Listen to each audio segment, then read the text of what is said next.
Hi everyone, I'm Mark Mulholland. Welcome to The Upbeat, a podcast about hope and perseverance. Today my guest is an elementary school teacher who's battled cancer and through his journey has become part of the Kelly's Angels community. A reminder to any new listeners that Kelly's Angels is a not-for-profit organization that we started in 2010 in memory of my wife, Kelly Mulholland, who passed from breast cancer when our two children, Connor and McKenna, were only 7 and 5 years old. Kelly's Angels helps children and their families in New York's capital region who've been affected by cancer or other life-threatening conditions. We provide grants and scholarships to help children and their families smile during difficult times. I'm joined by teacher Geoff Bizan of Ballston Spa, New York. Geoff is a national board certified teacher and a New York State master teacher. Thanks for being here, Geoff. My pleasure, Mark. Thanks for having me. Tell me a little bit about yourself and your family. I'm a teacher at Lake George Elementary School. I have a really cool job there. It's called High Potential, which is kind of like an enrichment position where I work with every student in the school and I teach STEM to them as well. So robotics, computer science, engineering. Outside of Lake George, I teach teachers all across New York State. Been doing that for about 8 years now. My wife and I have been married for 10 years. She's a teacher as well. We actually met at Stillwater where we first started teaching together. And we have 2 kids. My son Jack is 8 and my daughter Charlotte is 5. What was it about teaching that attracted you to that profession and to elementary education in particular? My 3rd grade teacher, believe it or not, inspired me to become a teacher. I was fortunate enough to have a really awesome teacher when I was young. She really connected with me. And I remember in high school, I actually took like a course. I thought I wanted to be an engineer. And after taking this course, which was great and everything, I realized I did not want to be an engineer. So teaching was the thing that kind of always stood out to me. And kind of cool story, when I was in school to be a teacher, I went back to Mrs. Beery and told her that, and I did my first field work in her classroom, my old classroom growing up. Geoff, I'd like to change gears and talk about your recent health battle. Tell me about your diagnosis. I was diagnosed with a type of non-Hodkins lymphoma, a blood cancer, on January 4th, 2021. Last August, right after my birthday actually, I noticed a lump in my neck. And immediately I was like, this doesn't look right, kind of thing. So a couple weeks passed, I had seen my doctor, and then finally they're like, let's have it biopsy just to be safe, to be ultra safe. And the first time around, it came back benign. They said, you're fine, it's a tissue in the wrong spot, you're gonna be fine. 8 weeks later though, it grew back, same size, same shape. Second biopsy, I missed a bunch of school, basically quarantining myself before the surgery, so a week at a time.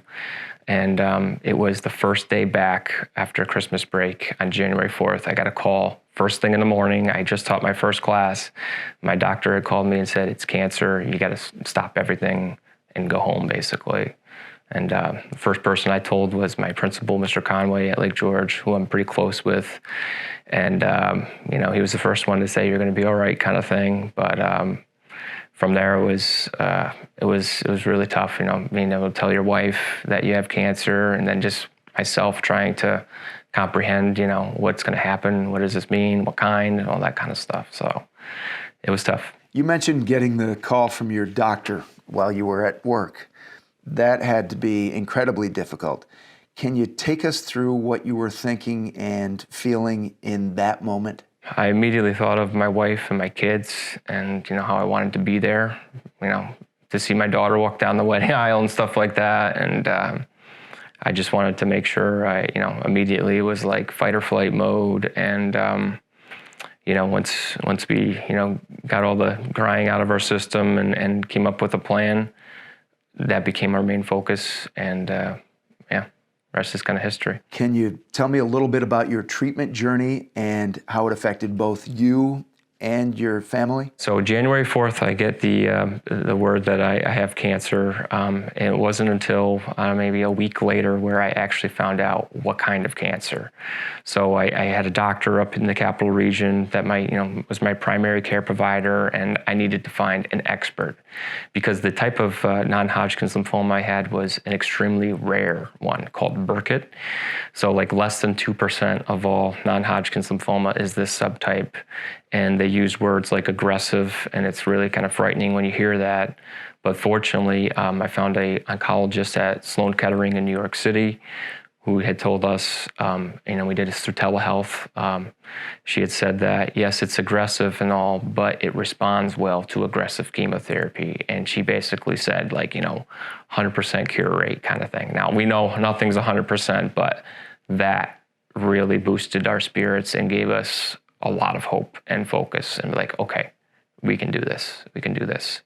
So after, I would say within 2 weeks of getting the diagnosis and the subtype, I had a port in my chest, which I still have. It's coming out in a month or two, I hope. So I got the word to take it out, which is great.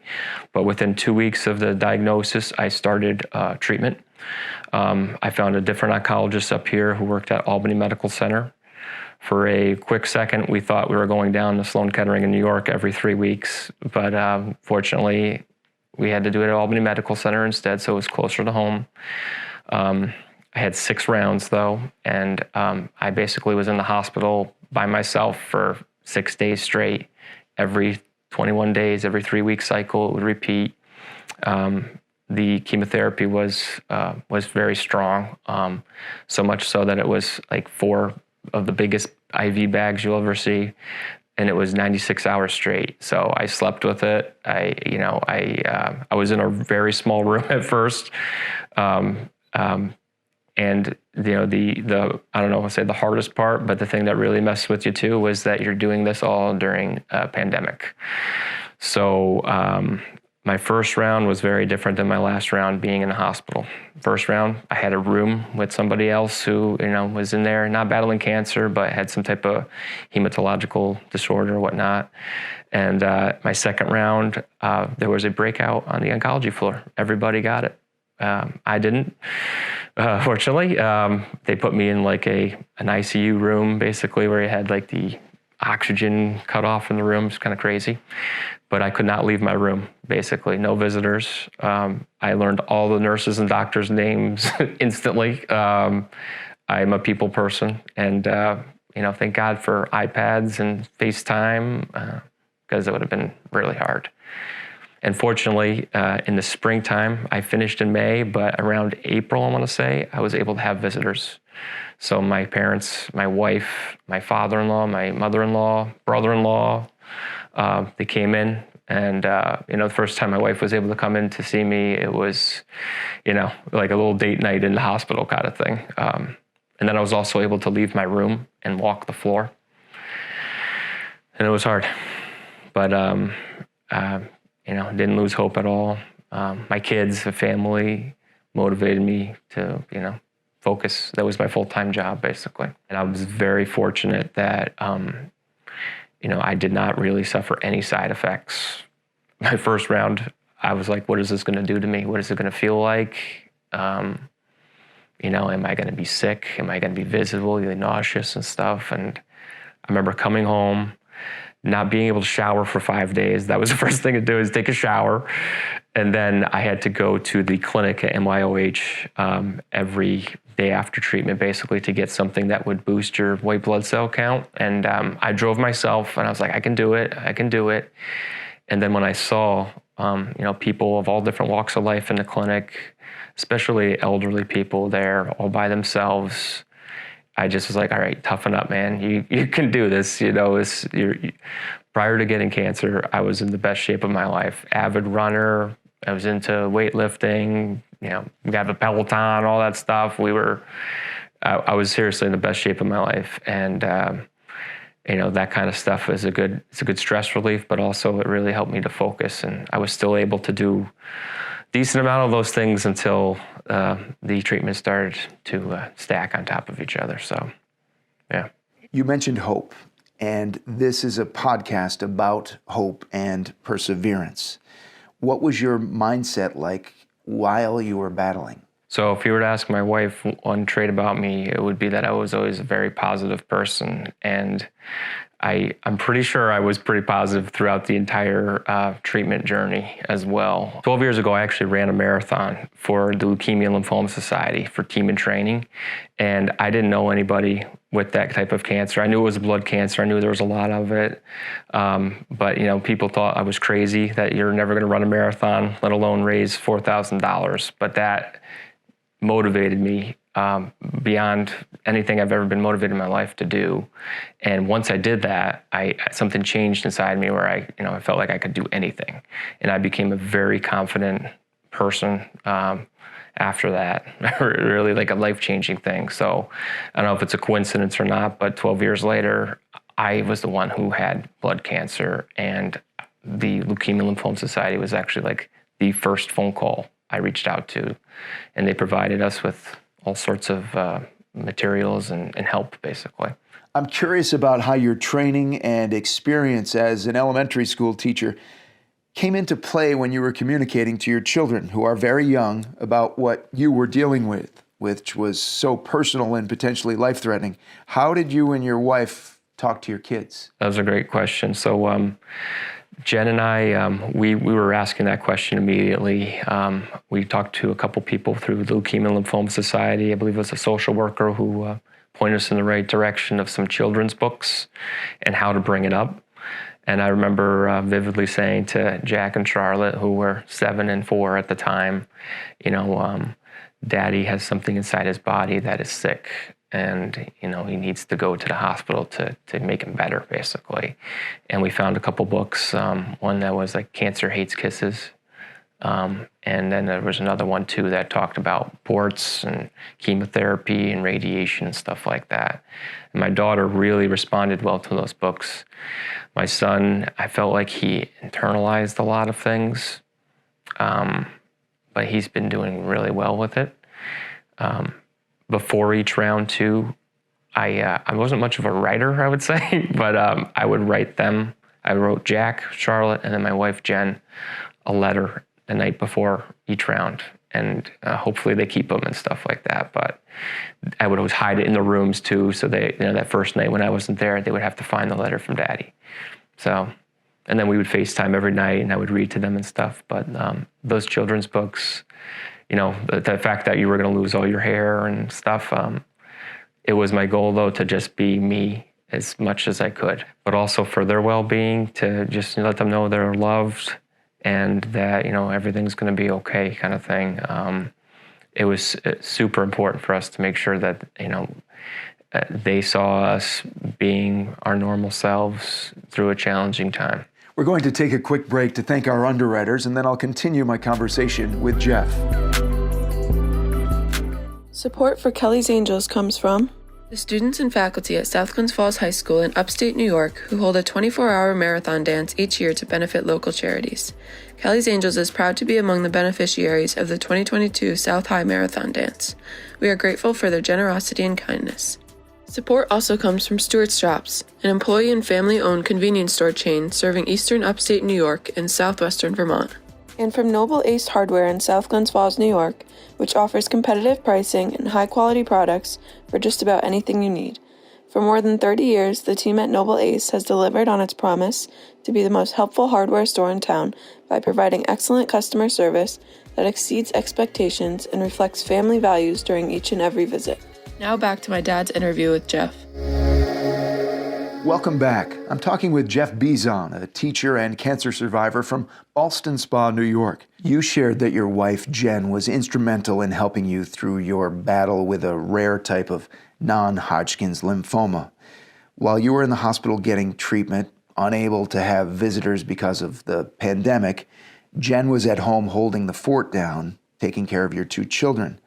Can you tell me about Jen's role and how important the support of family was for you? Well, I'm fortunate. My wife is very strong. She's one of the strongest people I know. And, once we understood the diagnosis and the treatment plan, we really put all of our, faith and trust into that. And again, trying to create as a normal life for our kids during that, I don't know how many months it was during that time. When I was home, again, I was doing all the normal things I could with my kids, playing, reading with them. I made sure to get up and walk around, try to be as active as I could, walking around the neighborhood. the night before each round in the hospital too, I brought a tent, and we used to sleep in the living room one night, all of us together. And we did that every single round. So just trying to keep things normal as best as you can. Not being afraid to ask for help. A social worker, one of our neighbors is actually one, and he kind of talked to both of us a little bit, and it really helped stable your mindset. So don't be afraid to ask for help. And honestly, now, I've been in complete remission for almost a year now. And just now I found a social worker, because so many people are looking for mental health help right now.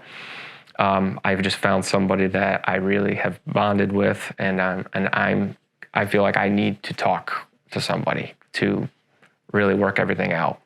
And I feel sometimes like I want to be back to my old self, but I want to be a better person. Because one thing I haven't mentioned yet is so many people came to help our family. And that's actually one of the hardest things I struggle with, is like, how can I repay this? I thought I was a good person, but what people did for us is very, very awesome stuff. Tara DeLoya, who serves on the Kelly's Angels board, nominated your children for fund grants so they could have a little joy during what has been a stressful and difficult time for your family.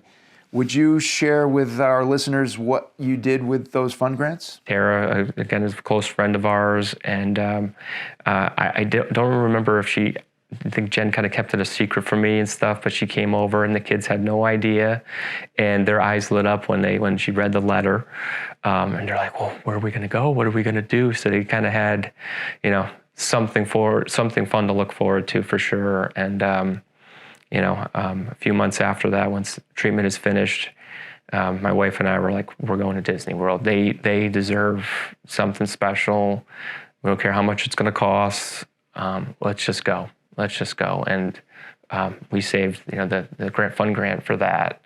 And we had an awesome time, great time. As you mentioned, your experience with cancer has made you want to give back because of all the support you got. And you didn't waste any time in doing that. As soon as you finished your treatments, you got back to work. Would you share with us what you did? So I returned back to work after 11 and a half months of not being at school. I came back right around Thanksgiving, and my principal, again, he was the first person I told my diagnosis about to. He had told me that there was a student in our building who has had 2 different types of cancers at a very young age, and she's doing well and stuff like that. So he knew that I wanted to help others, and he kind of tasked me with that first. So we did a little fundraiser in our school, and I wanted to pay it forward as Tara recommended our kids to receive the fund grant. I go, well, what about her? And she absolutely deserves it. And, the first time I met her, I kind of tried to put what I went through, but somebody that young. And I was just like, oh, wow, she needs something. This needs something special. I can't imagine how, courageous and brave a little girl must have been to go through what she went through at that time. And maybe not understanding it as much as someone like myself. Being a science teacher, I studied and learned a great deal about, everything. But, getting an MRI, being through that, how frightening it must have been. But she did it. And that young student did receive a fund grant from Kelly's Angels to help her smile during her battle with cancer, thanks to you. Geoff, what advice do you have for other families who are facing life-threatening health battles? I would recommend definitely maybe a second opinion. There's always time to do that.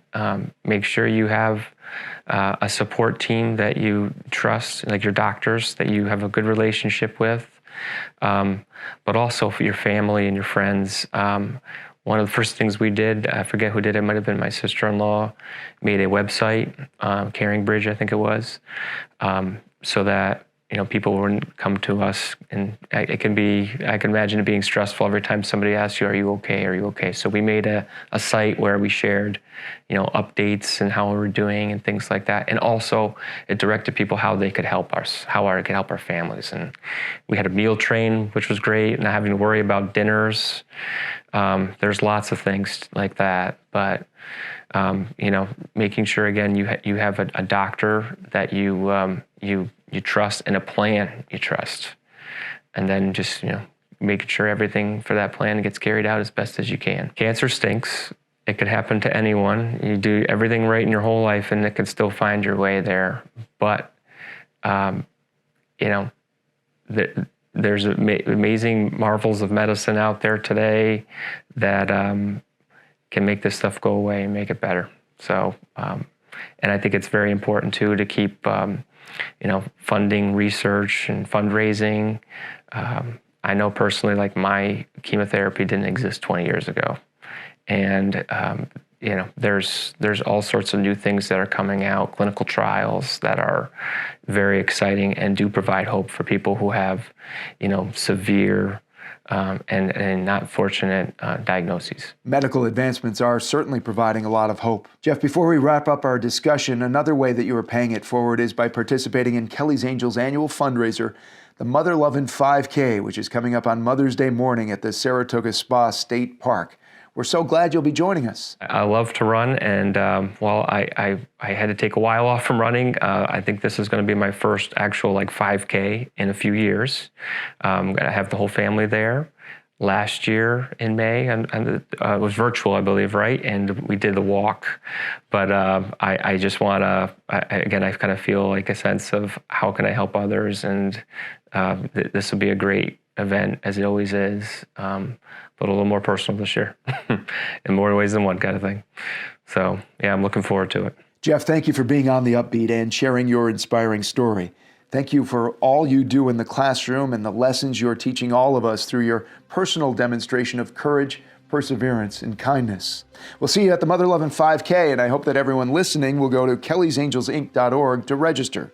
One of the amazing things that happened during the pandemic when we had to hold the Mother Lovin' 5K virtually is that we attracted participants from every single state in the U.S. plus Puerto Rico. So I invite all of our listeners, no matter where you live, to join us in person or virtually. Go to kellysangelsinc.org to learn more and to register. It's $30, and that price includes a commemorative race shirt, and most importantly, all proceeds benefit Kelly's Angels and families like Geoff's. Coming up on our next episode, we'll hear from a young boy who recently lost his father to cancer. He and his mom will share how they're moving forward in the face of grief. It's a story of resilience and grace, and one you won't want to miss. I'm Mark Mulholland. Until next time, stay on The Upbeat. If you enjoy The Upbeat, please subscribe and leave us a review wherever you listen to podcasts. If you have topics you'd like us to cover on The Upbeat, please send your ideas to theupbeatpod@gmail.com. We'd love to hear from you. On behalf of the volunteer board of Kelly's Angels and the families we help who are facing life-threatening conditions, thank you for listening to The Upbeat. Nice job, McKenna Rose. Thanks, Dad. You too.